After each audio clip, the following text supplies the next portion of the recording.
Welcome to the 24th devotional in our The Journey series. Yesterday we saw that Moses was overwhelmed with his leadership and that Jethro, his father-in-law, comes and encourages him to build a team. We saw how that it's one thing to hear, but it's another thing to actually take advice. Today's devotional is about how Moses listens and does, entitled, Moses Did Everything He Said. Exodus 18:19 says, "Listen now to me, and I will give you some advice, and may God be with you." How are we at taking advice? Do we seek it? Are we defensive? What about advice from a father or mother-in-law, a brother or sister? I guess we can all become defensive when people press our buttons, when they criticize things that we feel are dear to us.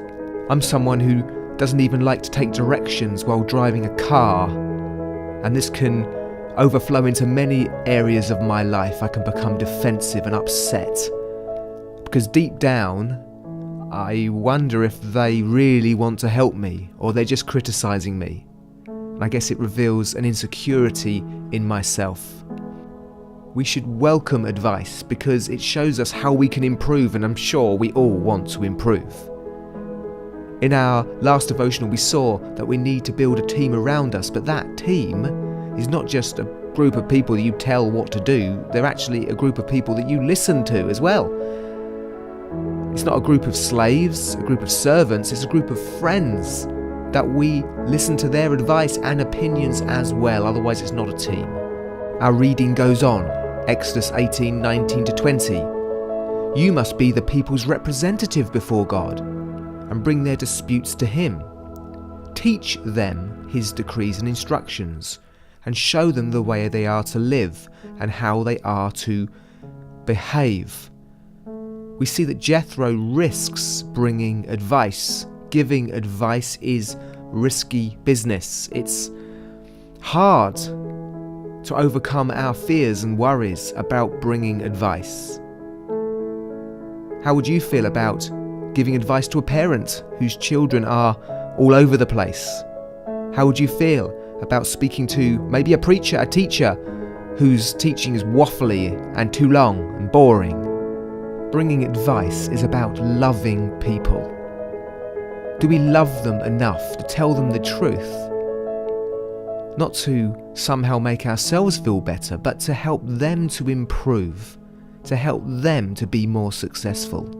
Our reading goes on, Exodus 18:21-22. But select capable men from all the people, men who fear God, trustworthy men who hate dishonest gain, and appoint them as officials over thousands, hundreds, fifties, and tens. Have them serve as judges for the people at all times. But have them bring difficult cases to you. The simple cases they can decide themselves.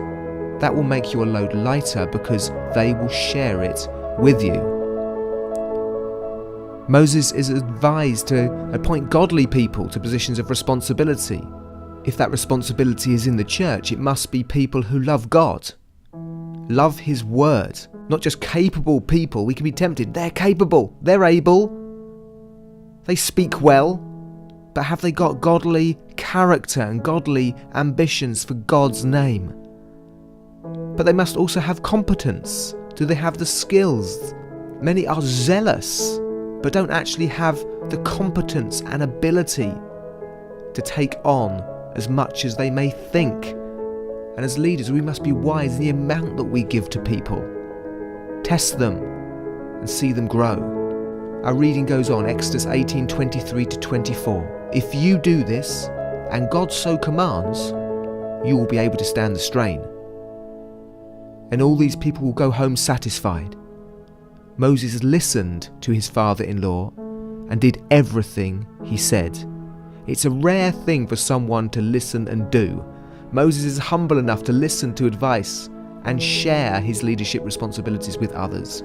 Will I be a Jethro and seek to bring good advice? Will you be a Moses who listens to advice?